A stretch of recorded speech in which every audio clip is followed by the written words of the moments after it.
இனிமே கண்ணை மூடிட்டு கடலை எண்ணெய் வாங்கலாம். ஏன்னா மந்த்ரா கடலை எண்ணெய் இதயத்தின் தயாரிப்பு. வறுக்க பொரிக்க ஏன் எல்லா சமையலுக்கும் மந்த்ரா தான். மந்த்ரா கடலை எண்ணெய், அபார ருசி, ஆரோக்கியமான உடல் நலம்.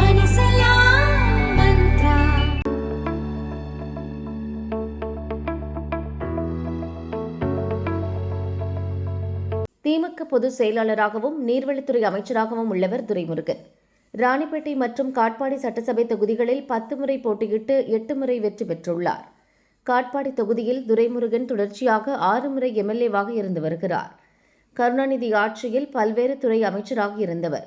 சட்டசபையில் காரசாரமாக எழும் விவாதங்களை கூட கலகலப்பாக மாற்றி எதிர்க்கட்சி எம்எல்ஏக்களை சாந்தப்படுத்தும் திறன் பெற்றவர். சமீப காலமாக உடல்நலக் குறைவால் அவதிப்பட்டு வருகிறார். இதை காரணம் காட்டி அவருக்கு சீட்டு வழங்குவதை தவிர்க்க திமுக தலைமை திட்டமிட்டுள்ளது.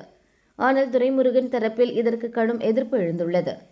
திமுக வட்டாரத்தில் கூறப்படுவதாவது: அமைச்சர்கள் ராஜகண்ணப்பன், ரகுபதி, ராமச்சந்திரன், கயல்விழி ஆகியோர் வரிசையில் துரைமுருகனுக்கும் சீட்டு வழங்க திமுக தலைமை விரும்பவில்லை. இந்த தகவலை கவிஞர் ஒருவர் வாயிலாக துரைமுருகனுக்கு தெரியவந்தது. கோபமான துரைமுருகன் தன் சமுதாய ஓட்டுகள் திமுகவுக்கு கிடைக்காது என எச்சரிக்கை செய்துள்ளார். துரைமுருகனை துணை முதல்வர் உதயநிதி சந்தித்து பேசினார். கடைசியாக ஒரு வாய்ப்பு தாருங்களேன் என உதயநிதியிடம் துரைமுருகன் கேட்டுள்ளார்.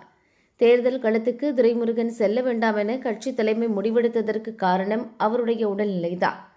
முதுகெலும்பு முறிவுக்கு சிகிச்சை எடுத்த கையோடு தன் உடலை வருத்தி திமுக மாவட்ட செயலர்கள் கூட்டத்தில் ஆர்வமாக பங்கேற்றார்.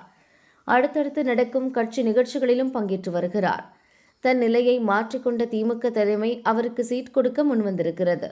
ஆனால் ஆட்சிக்கு வந்தால் அமைச்சர் பதவி கிடையாது என்ற தகவலை சொல்லி அனுப்பியுள்ளனர்.